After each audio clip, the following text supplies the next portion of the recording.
हाय class, आज हम लोग एक न्यू चैप्टर स्टार्ट करने जा रहे हैं केमिस्ट्री का। And the name of the chapter is structure of atom. बच्चों, इनिशियली इसमें discovery of electron, proton and neutron ये टॉपिक सीबीएसई सिलेबस से डिलीट किया गया है और जो मेन टॉपिक जहां से शुरुआत की गई है इसकी वो है बोर्स मॉडल से। लेकिन before we starting the Bohr's model we have to know about some theories, and one of the theories given by the Clerk Maxwell is electromagnetic wave theory. So we first start with electromagnetic wave theory. Students, electromagnetic wave theory को Clark Maxwell ने दिया था। Before कि मैं ये बताऊं कि sir ने उनके बारे में क्या कहा था, आप सभी को ये पता होना चाहिए कि इलेक्ट्रोमैग्नेटिक वेव क्या होता है। बच्चों, इलेक्ट्रोमैग्नेटिक वेव दो तरीके की फील्ड से बना हुआ है, इलेक्ट्रिक फील्ड और मैग्नेटिक फील्ड। जैसा कि इसका नाम ही हमें बता रहा है, इलेक्ट्रोमैग्नेटिक वेव मतलब ये दो तरीके की फील्ड से मिलके बना है। एक है इलेक्ट्रिक फील्ड और एक है बच्चों मैग्नेटिक फील्ड। बच्चों, 10th स्टैंडर्ड में आपने एक चीज देखा होगा कि आपके पास आयरन का एक नेल है।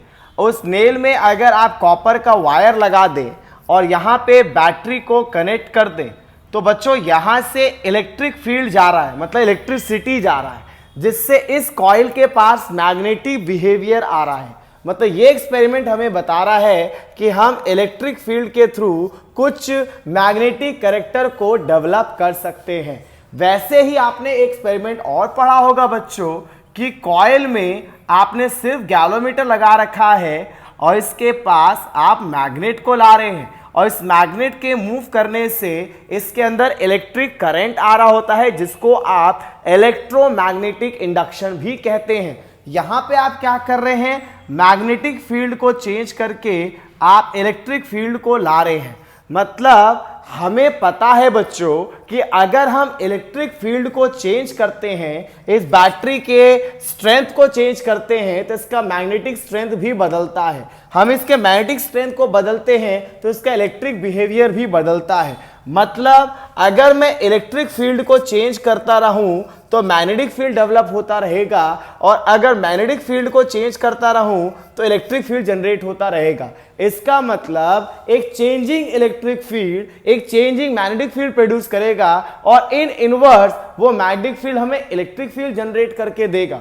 इस तरीके से एक वेव जनरेट होता है बच्चों, जिस वेव का नाम होता है electromagnetic wave. These are those waves which are made up of two kind of field. One is electric and other is magnetic field, and they are oscillating to mutually perpendicular direction. What does it mean? कि class अगर मान लीजिए आपके पास x axis के along आपका electric field oscillate कर रहा है और आपका y एक्सिस के अलोंग आपका मैग्नेटिक फील्ड ऑसिलेट कर रहा है, तो कहीं ना कहीं z एक्सिस के अलोंग आपका वेव होगा। तो ध्यान रखना बच्चों, इलेक्ट्रोमैग्नेटिक वेव क्या है। इलेक्ट्रोमैग्नेटिक वेव एक ऐसा वेव होता है बच्चों जिस वेव में दो तरीके के फील्ड एक दूसरे के परपेंडिकुलर ऑसिलेट कर रहे होते हैं।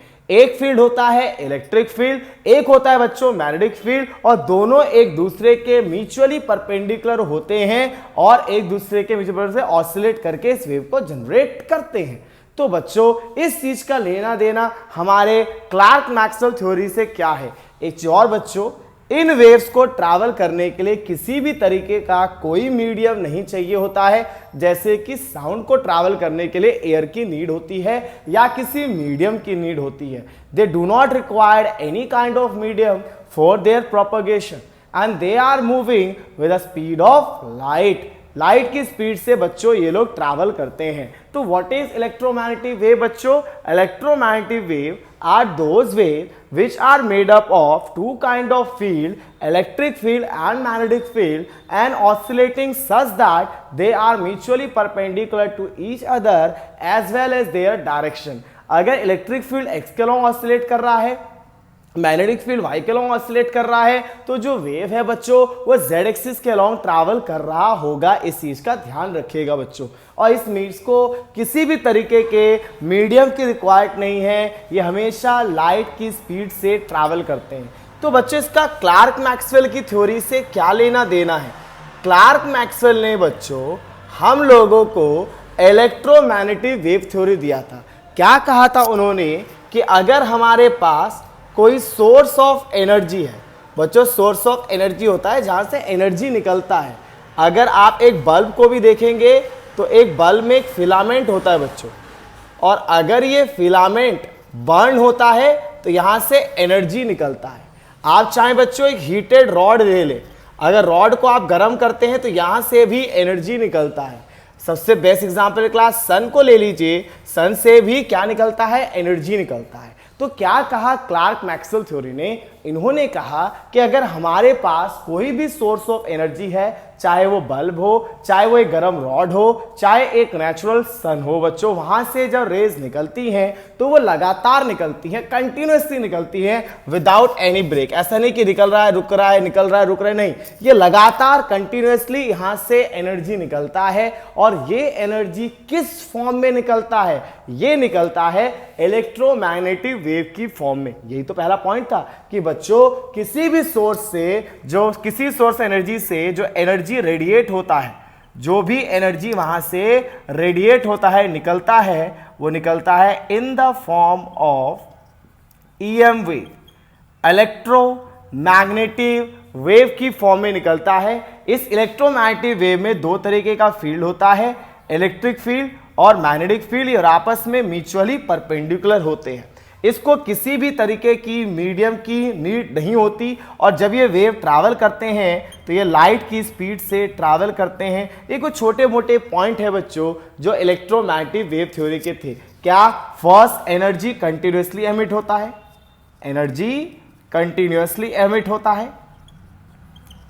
दूसरा, ये जो एनर्जी एमिटेड होता है, मतलब रेडिएंट एनर्जी होता है, वो radiant energy in the form of EM wave होता है। तीसरा, वेव को अपने प्रोपोगेशन के लिए किसी भी तरीके के मीडियम की जरूरत नहीं होती है, और ये जब ट्रैवल करते हैं तो c मतलब 3 × 10⁸ मीटर पर सेकेंड की स्पीड से ट्रैवल करते हैं। This is what is called electromagnetic wave theory. बच्चों अगर ये वेव है तो इसके पास वेव जैसे कैरेक्टर भी होंगे। कैसे कैरेक्टर बच्चों?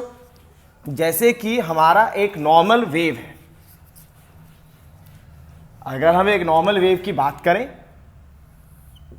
ये मेरे पास एक वेव है बच्चों, तो इस नॉर्मल वेव की बात करें तो इसके पास अपना एक मैक्सिमम जो पीक पॉइंट होता है उसको क्रस्ट कहते हैं, इनका भी क्रस्ट होता है। यहां पे बच्चों बॉटम है तो उसको ट्रफ कहा जाता है। इसका भी एक एम्पलीट्यूड होता है, मैक्सिमम डिस्प्लेसमेंट, वो उसके इलेक्ट्रिक फील्ड का हो चाहे मैग्नेटिक फील्ड का हो बच्चों, ठीक है। इन वेव के भी दो क्रस्ट के बीच को आप वेवलेंथ कहते हैं, जिसको लैम्डा साइन से डिनोट किया जाता है। इस लैम्डा के अपने अपने यूनिट होते हैं, किसी बुक में मीटर तो किसी में सेंटीमीटर, कहीं आप देखेंगे एंगस्ट्रम, 1 एंगस्ट्रम इज 10⁻⁻10 मीटर, कई जगह देखेंगे बच्चों नैनोमीटर लिखा होता है 10⁻⁹ मीटर, कई जगह देखेंगे बच्चों मिलीमीटर लिखा होता है 10⁻³ मीटर, कई जगह देखेंगे बच्चों माइक्रोमीटर लिखा होता है 10⁻6 मीटर, कई जगह देखेंगे बच्चों पिकोमीटर लिखा होता है 10⁻12 मीटर, कई जगह बच्चों फर्मीमीटर लिखा होता है 10⁻15 मीटर। अलग अलग तरीके से लिखा जाता है बच्चों। तो ये वेवलेंथ क्या है? वेवलेंथ दो क्रस्ट के बीच का डिस्टेंस या दो ट्रफ के बीच का डिस्टेंस क्या कहलाता है? वेवलेंथ कहलाता है। एक चीज और बच्चों, ये कंप्लीट वेव है बेटा, यहां तक एक कंप्लीट वेव है, तो ये आपका पूरा लैम्डा है, तो यहां तक हो जाएगा λ/2, ठीक है। और सोचिए बच्चे यहां तक कितना होगा, बताइएगा मेरे को आप कि यहां तक कितना होगा। ये पूरा लैम्डा है, ये λ/2 है, तो इतना हिस्सा क्या होगा आप मुझे बताएगा क्लास, कितना वैल्यू आपका क्या रहेगा, ठीक है। तो बच्चों एक वेव की तरह इसके पास भी एम्पलीट्यूड है, अपना क्रस्ट है, ट्रफ है, दो क्रस्ट के बीच का डिस्टेंस है, जिसको हम क्या कहते हैं बच्चों? वेवलेंथ। इसका भी एक फ्रीक्वेंसी होता है बच्चों, इसका भी अपना एक फ्रीक्वेंसी होता है। फ्रीक्वेंसी का मतलब होता है नंबर ऑफ ऑसिलेशंस, मतलब साइकिल, जो कि पर सेकेंड ये कवर करता है।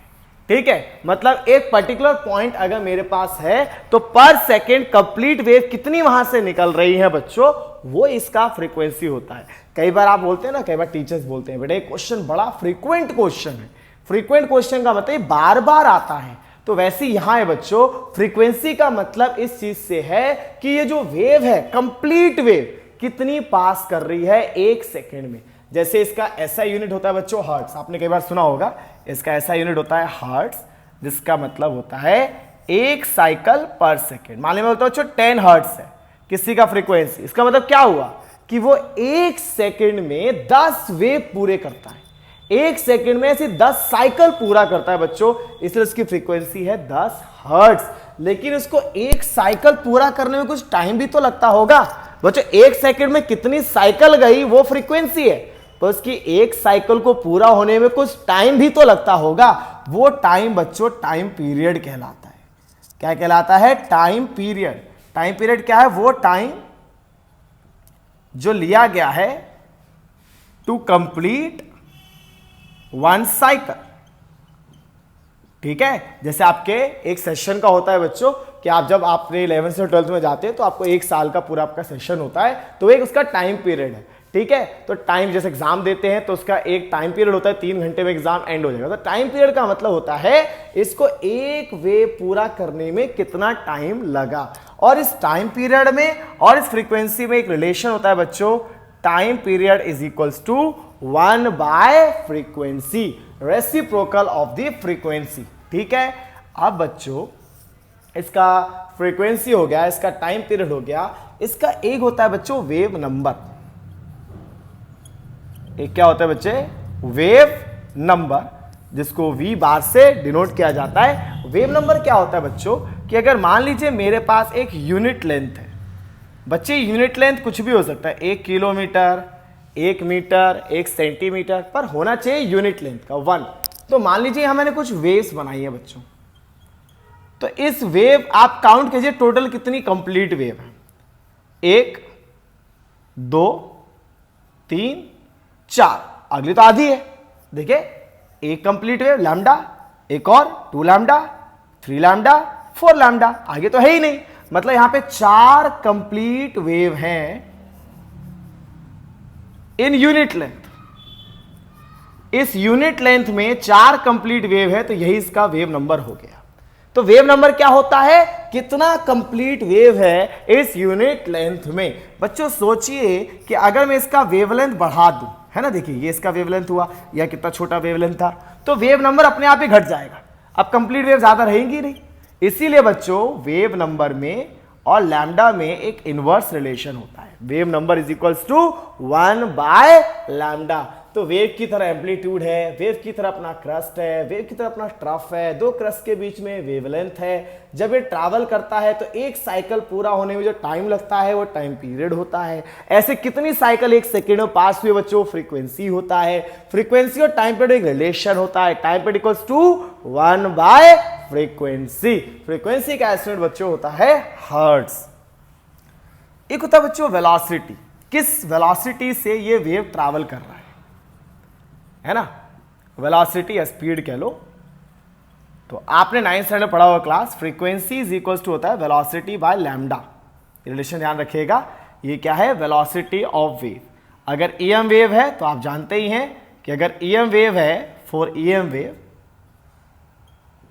आप सभी जानते हैं कि ये वेलोसिटी c के बराबर हो जाता है 3 × 10⁸ मीटर पर सेकेंड। ठीक है, तो बच्चों क्लार्क मैक्सवेल सर का क्या स्टेटमेंट था? उन्होंने कहा किसी भी सोर्स से जब एनर्जी निकलेगा लगातार निकलेगा, किस फॉर्म में निकलेगा? वेव की फॉर्म में निकलेगा, और उस वेव का नाम क्या होगा? इलेक्ट्रोमैग्नेटिक वेव होगा। इलेक्ट्रोमैग्नेटिक वेव क्या होती हैं? ऐसी वेव जो दो तरीके की फील्ड से बनी होती है। कौन सी दो फील्ड है? इलेक्ट्रिक फील्ड और मैग्नेटिक फील्ड। कैसे वाइब्रेट करती हैं? म्यूचुअली परपेंडिकुलर वाइब्रेट करती हैं। कैसे प्रोड्यूस की जाती है इन वेव को? By changing electric field continuously, क्योंकि इलेक्ट्रिक फील्ड चेंज होगा तो मैग्नेटिक फील्ड जनरेट होगा, मैग्नेटिक फील्ड चेंज होगा तो इलेक्ट्रिक फील्ड जनरेट होगा, दोनों चेंज होगा तो आपका ईएम वेव भी जनरेट होगा। होगा। क्या इस वेव के पास अपने कुछ कैरेक्टर्स हैं? है, इसका अपना एक एम्पलीट्यूड है, अपना एक फ्रीक्वेंसी है, अपना एक टाइम पीरियड है, अपना एक वेव नंबर है बच्चों। ठीक है, तो क्या हमारे चारों तरफ इलेक्ट्रोमैग्नेटिक वेव हम नहीं देखते? बच्चों इलेक्ट्रोमैग्नेटिक वेव तो हमारे चारों तरफ है।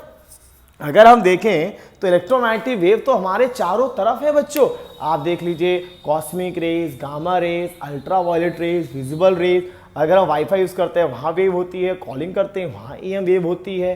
तो बच्चों इन सभी ईएम वेव का एक अपना अपना वेवलेंथ होता है, एक अपना अपना फ्रीक्वेंसी होता है। तो हमने क्या किया, इन सभी वेव को अपने इनकी वेवलेंथ और इनकी फ्रीक्वेंसी के बेस पे अरेंज कर देते हैं और एक स्पेक्ट्रम बनाते हैं, जिस स्पेक्ट्रम को हम क्या कहते हैं बच्चों, इलेक्ट्रोमैग्नेटिक स्पेक्ट्रम कहते हैं, जो मैं आप लोगों के साथ अब डिस्कस करने जा रहा हूं। देखिए बच्चों, यहां मैं डेफिनेशन लिख दिया है कि क्या होता है इलेक्ट्रोमैग्नेटिक स्पेक्ट्रम। बच्चों स्पेक्ट्रम का मतलब ये होता है अरेंजमेंट।